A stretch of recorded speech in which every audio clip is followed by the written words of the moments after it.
됐죠. 지금 유튜브로 좀 봐야 되겠습니다. 슈베르트.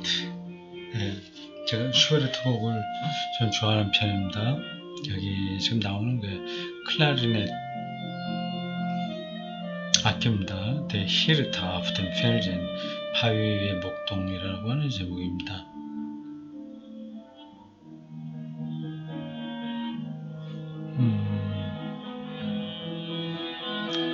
클라리넷 사중인가? 아니면 실내악인가? 제목을 정확하게 모르겠습니다. 일단 이 곡의 제목은 바위의 목동입니다. 이 클라리넷 요게 주요 악기로 나오죠. 독주공인가? 클라리넷 독주인가? 아니네. 성악도 같이 나오네요.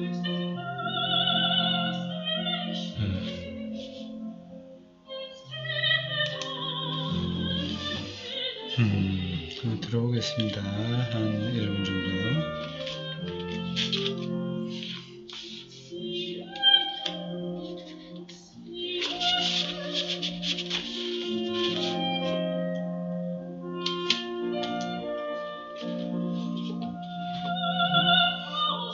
좀 더 크게 해볼까요?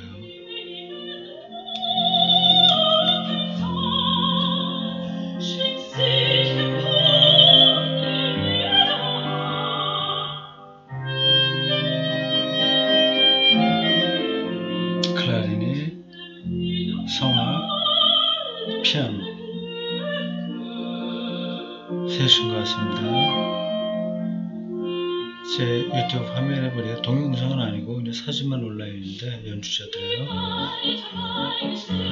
여자분이 클라리넷 하나 들고 있고 가운데 여자분이 성악을 하신 것 같아요. 제가 보기에 오른쪽에 남자가 있는데 피아노 치는 것 같습니다. 피아노, 클라리넷, 성악, 삼중주.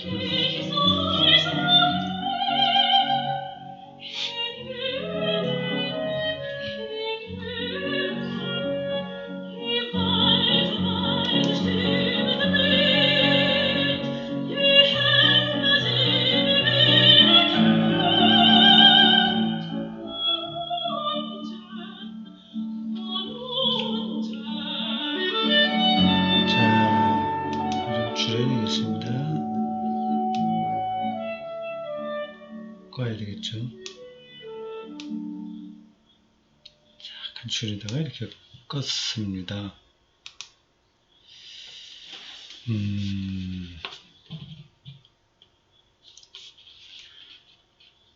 태풍이 저 남쪽에서 올라온다고 하는데 날씨만 흐리지 비는 오지 않네요. 여기는 어저께 밤 늦게 아니면 새벽에 비가 올 줄로 알았는데 찔끔 내렸다 만 것 같습니다. 오늘도 하루 종일 이렇게 찌뿌드하게 흐리기만 하고 비는 아직 오지 않습니다. 저 부산 쪽에도 이미 비가 많이 내린다고 하는데 그런 소식은 있지만 여기는 아직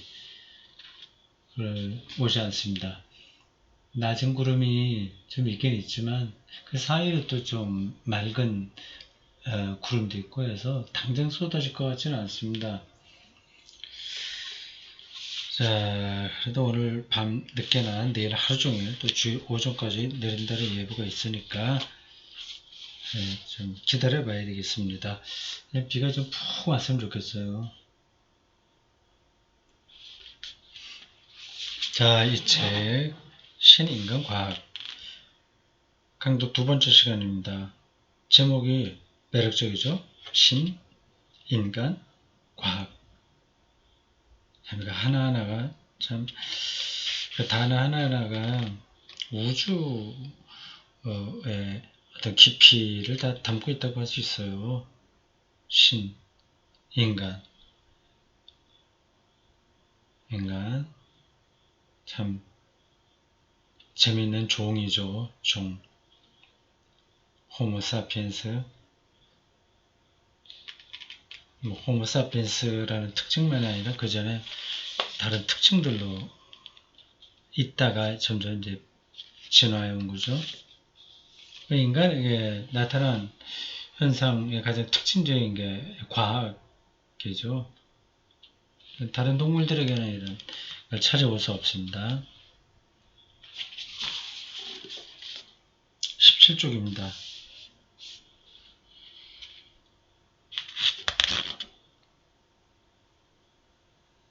예. 누가 썼는지 요거는 안 나오나? 그냥 뭐 있는 대로 읽어보겠습니다. 온화하고 청명한 토스카나의 여름밤. 이탈리아 도시겠죠? 토스카나. 이탈리아. 나폴리까지는 내려가 봤습니다. 로마. 그리고 베네치아. 몇 군데 갔었는데. 오래됐습니다. 옛날입니다. 온화하고 청명한 토스카나의 여름밤. 눈을 들면 실측백나무가 뭐죠? 실측백나무와 올리브 관목들을 지나 달빛을 받아 은빛으로 빛나는 언덕에까지 시선이 이른다. 우리의 감정과 정신 또한 그와 함께 널리 뻗어나간다. 사위는 고요하고 주변은 고요하고 별들로 가득한 하늘이 이 지상과 우리 인간들 위로 웅장하게 펼쳐져 있다. 이걸 평소에는 잘 느끼지 못합니다. 분명한 리얼리티인데 우주, 하늘, 별, 근데 실감을 하지 못하고 살아. 그 별이 있다. 그리고 무한한 우주가 펼쳐져 있다. 단순히 정보로 알지 실제 삶으로 와닿지는 않습니다. 그거를 실제로 생각한다면 우리가 이렇게 살지는 않죠. 공연한 것으로 싸우고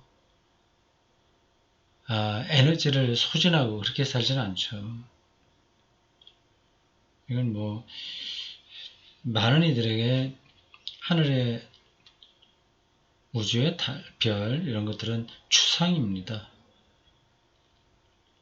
하늘은 오랜 세월 동안 신들이 거하는 곳이었다. 이제 그 신들은 쫓겨나고 없지만 그렇다고 하늘이 결코 그 깊은 비밀마저 열어 보이지는 않으리라. 흑암 에너지와 흑암 물질이 가득한 그 하늘, 그 비밀을 다 열지 않습니다. 밤하늘은 언제나 우리에게 신적인 그 무엇에 대해 생각하게 하고 일상에 묻혀 까마득히 쳤던 커다란 의문들도 밤하늘을 올려다볼 양이면 우리의 의식 속에 가만히 떠오르곤 한다. 습니다. 일상에 파묻혀 있죠. 일상의 과잉입니다. 우리 인간은 생존에 필요한 것, 대답할 수 있는 것만을 묻지는 않는다. 뭘 먹고 마시고 입을까 하는 그런 것만 생각하지는 않습니다. 그럼 이제 인간이 아니죠. 이해할 수 없는 것에 마음이 이끌리고 불안해하기도 하고 무언가를 깨닫고 밝혀냄으로써 기쁨을 얻고 방향을 잡기도 한다. 그게 인류의 역사입니다. 철학, 과학에 다 그 근원에 대해서 질문했습니다. 뭐 찾기도 하고 답을 못 찾기도 하고 했습니다.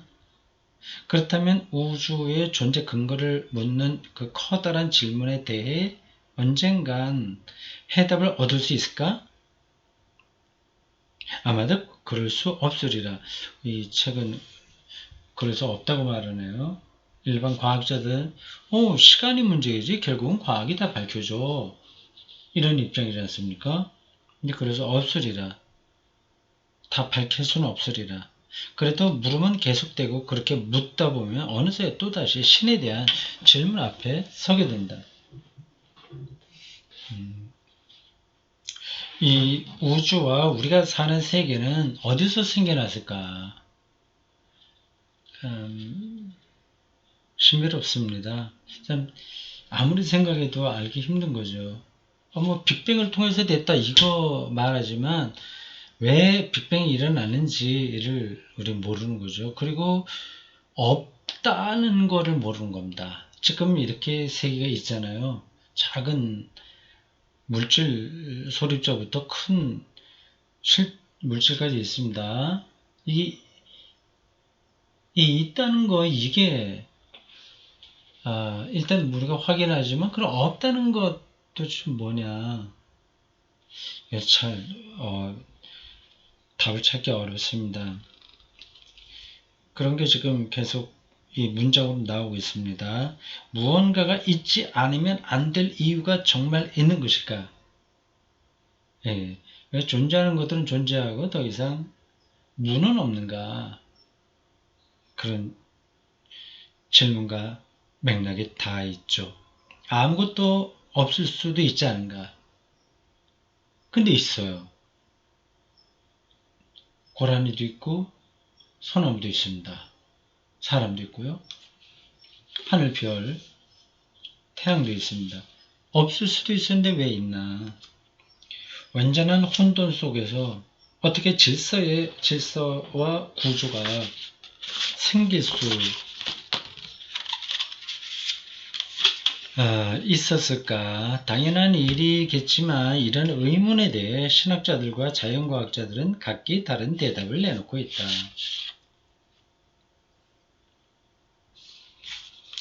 다른 대답을 하죠. 과학자들은 그게 자연 법칙이다 뭐 얘기하고 신학자들은 하나님의 창조와 창조 보존의 능력이다. 이렇게 대답합니다. 이제 다시 한번 우리 내면의 눈을 들어 별들로 수놓은 토스카나의 밤하늘을 그리면서 5명의 저명한 학자들이 나누는 대화를 열쇠 삼아 우리가 궁금해하는 것들에 대한 해답을 찾아보도록 하자. 이들은 세계가 베일 뒤에 감춘 커다란 비밀을 밝혀내려는 일념으로 자연과학과 신학의 지난한 길을 걸어 인간의 상상력에 도달할 수 있는 극한까지 모험해온 사람들이다.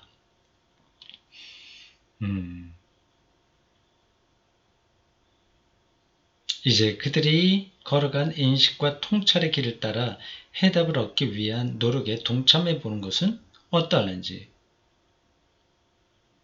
5명 학자들입니다. 물리학자, 자연 철학, 가톨릭, 개신교, 생물학자, 당대 아주 대표적인 학자들입니다. 그들의 대담을 통해서 우리도 어떤 근원에 대해서 질문할 수 있는 능력을 배우는 거죠.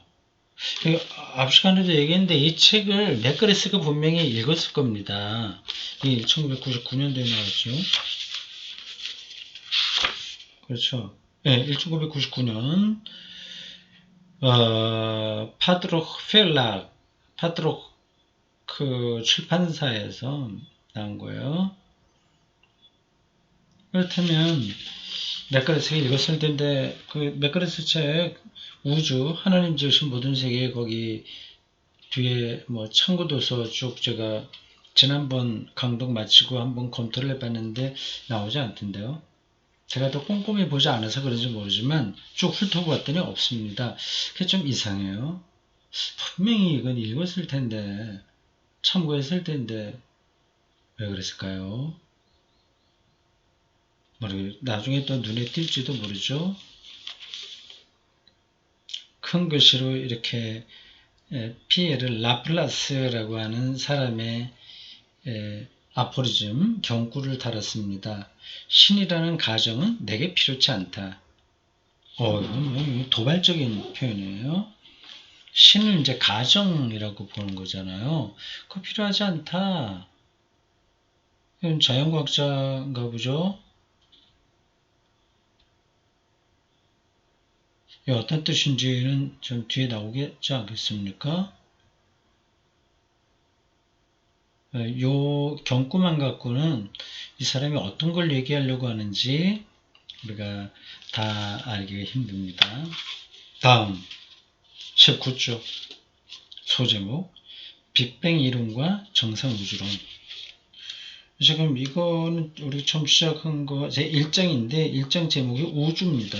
우주 소제목으로 빅뱅 이론과 정상우주론. 이제 빅뱅은 한 점에서부터 폭발해서 우주가 생겼고 지금도 확장된다는 그런 이론이고, 정상우주론은 처음부터 이 우주가 이렇게 있었다는 입장인가 보죠. 일단 그렇게 보입니다. 우주의 기원을 묻는 물음에 대해 대부분의 자연과학자는 이른바 빅뱅 이론으로 대답해 왔다. 최근에는 상당수의 과학자가 그 이론에 대해 의문을 제기한다. 그렇군요. 빅뱅 이론이 확고한 가설로 자리를 잡은 줄 알았더니 여기 의문을 제기하는 학자들도 있군요. 허블 망원경의 관측 결과를 토대로 우주의 나이를 이전까지 믿어왔던 것보다 적은 80억 내지 100억 년 정도로 추정하게 되었기 때문이다. 이게 우주의 나이에 따라서 빅뱅이 성립도 되고 성립되지 않는가 봐요. 실제로는 100억 년, 우리가 보통 빅뱅 이론에 근거한 거로, 아니면 빅뱅 이론이 나온 근거로서 우주가 138억 년 됐다고 말하지 않습니까? 여기는 100억 년 정도의 우주 나이를 전제하면 빅뱅이 성립되지 않는다는 건가 봅니다. 실제로 100억 년 이상 나이를 먹은 별들도 발견되고 있어서 또 다른 의문들이 제기된다. 참 인간 과학이 대단하긴 대단합니다. 멀리 있는 별 중에 하나 그거를 100억 년 되는지 더 되는지도 관찰할 수 있다니 말이죠. 그렇지만 우주의 생성에 대한 지금까지 이론 중에서 이 빅뱅 이론이 가장 널리 주장되고 또 수용되는 이론이다. 일단 빅뱅. 이 이론에 따르면 우주는 약 150년 전 150년인가 약이라고 그랬죠. 좀 정확하게 138억 년 그렇게 얘기를 하는데 약이라고 해서 대충 그렇게 잡으면 될 것 같습니다. 빅뱅 이론과는 반대되는 이론인 정상우주론, 늘 이렇게 지금처럼 있었다고 하는 겁니다. 스테이트 티어리 이렇게 되어 있습니다. 우주론은 우주가 무한한 과거로부터 존재해왔으며 반드시 우주에 소멸을 전제할 필요도 없다고 주장한다. 많은 신학자들은 빅뱅 이론이 그리스도교의 전통적 우주관을 계승하고 있다고 여긴다. 빅뱅 이론은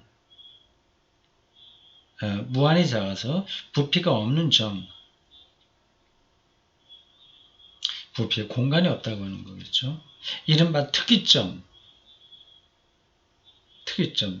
싱귤라리티, 로부터 우주가 탄생했다고 전제한다. 이 특이점이 일종의 거대한 폭발, 빅뱅을 일으킨 결과 우주가 태어났다는 것이다. 우주의 생성에 대한 빅뱅 모델은 신이 무로부터 물질적인 우주를 창조했다는 그리스도교의 해석에 부합한다. 빅뱅 이론과 성서의 창조론이 서로 통할 수 있습니다. 이제 좀 강조 글씨체로 나와 있는 질문입니다. 그 질문에 대해서 몇 사람들이 대답을 하겠죠. 빅뱅 이론은 우주의 생성을 설명하는 자연과학의 이론 가운데 가장 널리 알려져 있죠. 그런데 지금도 그 이론이 여전히 유용한가요?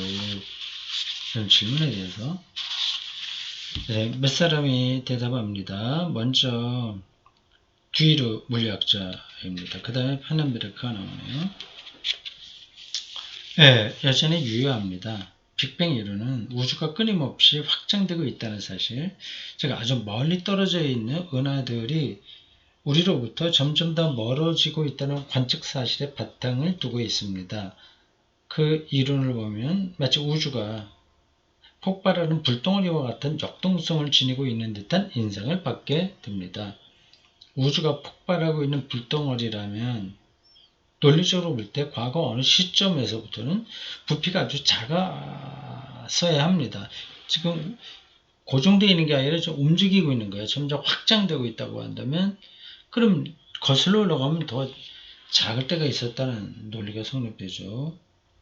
우주가 약 150억 년 전에는 실상 한 점 안에 압축되어 있었다는 빅뱅 이론은 바로 그런 논리에서 생긴 겁니다. 그렇지만 이 이론에서 말하는 점이라는 것은 어떤 공간이 이미 존재하고 있어 그 공간 안에 한 점이 있었다는 뜻의 점이 아니라 그 공간과 시간을 모두 포함하는 점을 의미합니다. 이런 게 참 머리에 들어오기 힘든 거죠. 공간과 시간을 모두 포함하는 점. 이 우주가 그렇게 넓은데 시간적으로도 그렇고 그거를 압축해서 가지고 있는 것을 점이라고 얘기한다. 그러니까 공간이 아니라 특별한 어떤 에너지라고 할 수 있죠.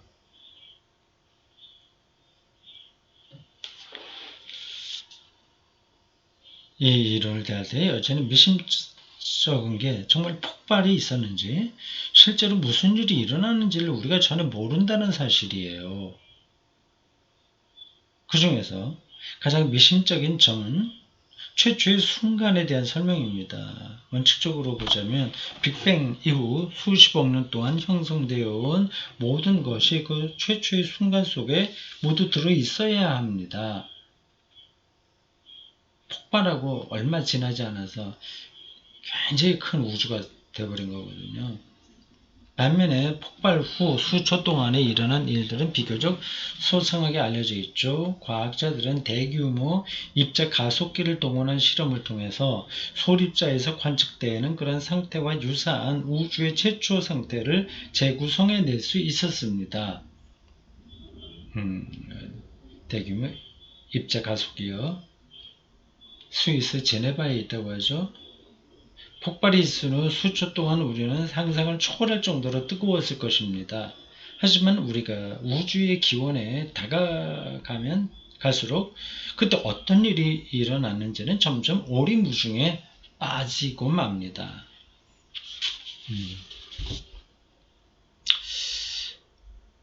점점 어렵다는 거죠. 그 가까이 갈수록. 그러니까 그런 가설이 성립됐을 뿐이지 그걸 이제 증명하기는 쉽지 않은 겁니다. 소제목 빅뱅 이론과 창조론 이렇게 됐고 또 질문이 주어집니다. 이 질문에 대해서 파넨베르크가 대답합니다. 먼저 질문 신이 우주를 구성하고 있는 물질을 무로부터 창조했다는 것은 그리스도교의 기본 교리에 속합니다. 그렇다면 빅뱅 이론과 창조론이 서로 잘 들어맞는다는 이야기가 아닐까요? 그래서 파넨베르크 설명한다. 짧아요. 빅뱅 이론과 창조론은 실제로 서로 잘 어울립니다. 빅뱅 이론을 그렇게 간단히 창조론과 동일시할 수는 없지만 양자가 잘 통한다는 사실은 신학자들로서는 반가운 이야기예요. 그렇다고 해서 자연과학에서 말하는 우주론을 가지고 신을 증명할 수 있으리라고 기대한다면 그건 무리일 겁니다. 오늘날에는 정설로 통하는 팽창하는 우주라는 모델이 처음 등장했을 때 교황 비오 12세가 그런 희망을 피력하긴 했었죠. 그러나 이제는 가톨릭 교회도 이 문제에 대해 조심스러운 태도를 취하고 있습니다. 현재는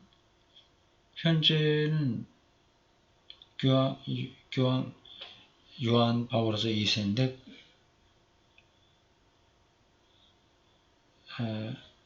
지금 교황 제가 지금 이름이 혼란스럽네요.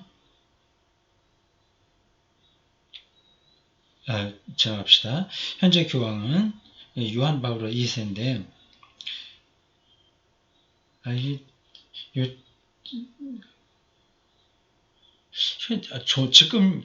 지금 교황은 이 사람 아니잖아요. 이게 벌써 승계 20년 전인데 그때는 그 독일 사람 라칭어라고 하는 신학자가 교황이 되면서 이름을 바꿨 그 교황 이름으로 이제 바뀌어서 불립니다만, 그 사람이 무슨 교황 이름은 잘 모르겠습니다. 근데 지금 교황은 진짜 그렇게 오래 안 됐죠? 한 10년 됐나? 신학이 자연과학의 우주론으로부터 성급할 결론을 끌어내지 않도록 주의해야 한다고 말하게 되었습니다. 어쨌든지 이 두 가지 생각이 서로 잘 들어맞는 건 사실입니다. 무로부터의 창조, 저도 자주 표현한 용어 개념입니다. 크레아치오 엑스 니힐로.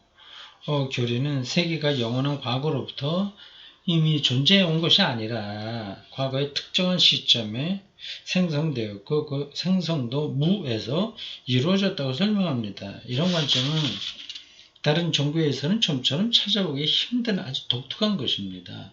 창조를 그런 식으로 설명하는 것은 유대교가 처음입니다. 바벨론 신화에도 창조에 대한 얘기 나오는데 좀 다르겠죠? 유대교 창조 이야기하고요. 고대 그리스의 사상가들은 세계의 존재가 영원하다고 믿었죠. 신화에 바탕을 둔 종교들에서는 세계와 신들이 동시에 탄생했다고 믿고 있고요. 반면에 무로부터의 창조라고 보는 그리스도교의 관점은 창조를 신적인 자유의지에 의한, 그래서 그 근거를 더 이상 캐물을 수 없는 행위로 이해합니다. 하나님의 자유를 우리가 무슨 수로 알겠습니까? 바로 이 점에서 창조론이 빅뱅 이론과 일치한다고 보는 거죠. 예, 빅뱅 가까이 갈수록 그 사태를 알 수 없는 것처럼 무로부터의 창조라고 할 때 왜 그러냐 하는 것들을 우리는 물을 수가 없는 겁니다. 자연과학도 빅뱅 다 점점 모른다고 하니까, 모른다고 하는 말을 이상하게 생각할 게 하나도 없습니다. 자, 다시 뒤르의 이야기 나옵니다. 뒤르, 한스 피에터 뒤르, 물리학 교수, 철학 박사, 뮌헨 막스 플랑크 연구소 소장으로 재직했다. 파넨베르크도 뮌헨 대학교니까 같은 도시에서 살았네요. 신학자가 얘기했고, 물리학자가 다시 말합니다. 여기서 우리가 신을 끌어들이면 어떻게 될까요? 그 신은 창조를 마친 뒤에는 더 이상 할 일이 없으니 창조주의 자리에서 은퇴해야 하지 않겠어요? 일단 창조가 이루어지고 나면 그 뒤에 모든 것은 저절로 흘러갈 테니까요. 그리고 이거는 뭐 기독교 입장이 아닙니다. 성서 입장이 아니에요. 근데 과학자로서는 그렇게 말할 수 있는 거죠. 창조를 해놓고 거기 원리에 의해서 물리화학적인 원리에 따라서 가게 하면 뭐 창조자가 더 이상 나설 일이 없다 이거죠. 바로 이 점에서 빅뱅 이론은 전통적인 물리학의 테두리를 벗어나지 않지요. 전통적 물리학, 물리의 관점으로 세계가 돌아간다는 거죠. 그러나 양자 물리학에서는 창조가 태초에만 이루어지는 것이 아니며 세계 안에서 일어나는 모든 일들이 계속해서 창조 행위의 결과라고 주장합니다. 그래서 양자 물리학자들은 창조를 끊임없이 일어나는 그 무엇으로 이해합니다. 지금도 창조가 지속되는 거죠. 창조를 이해하기 위해서 반드시 빅뱅을 동원할 필요는 없다는 거죠. 양자역학이 이미 창조를 말하고 있으니까요. 조금 복잡하죠, 이야기가. 조금씩 가다 보면 이런 글들이 친숙해질 겁니다. 우주 안에서는 끊임없이 무엇인가가 생성하고 소멸합니다. 생성과 소멸의 과정이 끝없이 반복된다는 얘기죠. 그러니 태초에만 창조가 있었다고 가정할 이유가 어디 있겠습니까? 지금 생성 과정도 창조의 과정으로 보면 되니까요. 예를 들어 전자, 이게 양자역학의 양자의 차원을 말하는 겁니다. 전자는 전혀 예측할 수 없게 돌발적으로 생깁니다. 그런데 전자는 전자요. 아니 원소 안에 있는 돌아가는 아주 소립자, 전자요. 핵이 있고 중성자 그리고 전자가 있습니다. 전자는 무로부터가 아니라 무엇으로부터 생겨나는 겁니다. 그렇다고 이 무엇이 물질적인 것을 의미하는 것은 아니에요. 잠재성, 즉 가능성이 현실로 변하는 거죠. 참 재미있는 표현이에요. 가능성이 현실로 된다. 그러면 아리스토텔레스가 보고 있는 입장이 또 양자역학에도 맞는 얘기가 되네요. 잠재태와 현실태. 그렇죠. 우리가 이 잠재성이라는 것을 지각할 수 없는 탓에 그게 뭔지를 모르는 거죠. 이 현실로 나타날 수 있긴 있는데 그게 뭔지를 모르는 겁니다. 물질이 아니니까. 우리가 검토하고 증명하고 실험실에서 데이터를 낼 수 있는 그러한 차원에서의 물질은 아닙니다. 지각할 수 없는 탓에 전자가 마치 무에서 생기는 것처럼 보이는 것입니다. 그렇다고 해서 이렇게 신학이 그게 위태로워지는 것도 아닙니다. 무로부터의 창조가 손상되는 것도 아닙니다. 양자 세계, 여기 이제 그걸 요약한 문장 같아요. 고딕으로 나왔습니다. 양자의 세계에서는 어떤 입자가 마치 무에서 생겨나기라도 하듯 확인할 수 있는 아무런 근거도 없이 갑자기 생성되는 현상이 존재한다. 그뿐 아니라 소립자가 어떤 움직임을 보일지를 원칙에 따라 예측하는 것도 불가능하다. 관성의 법칙 이런 게 거기에는 아무 소용이 없는 거예요. 질량 불면의 법칙 이런 것 아무 의미가 없습니다. 양자의 세계에서는요.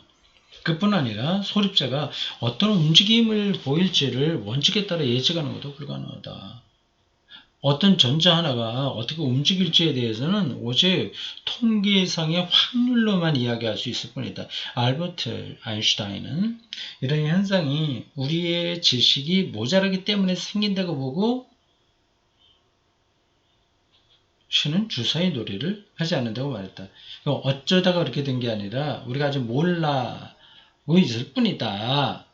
원리는 있다. 그렇게 아인슈타인이 말한 거죠. 그러나 아무것도 정해지지 않은 듯한 소립자의 움직임 속에 숨어있는 법칙성을 언젠가는 발견하게 되리라고 믿었던 것이다. 그거는 잘못 본 걸 거예요.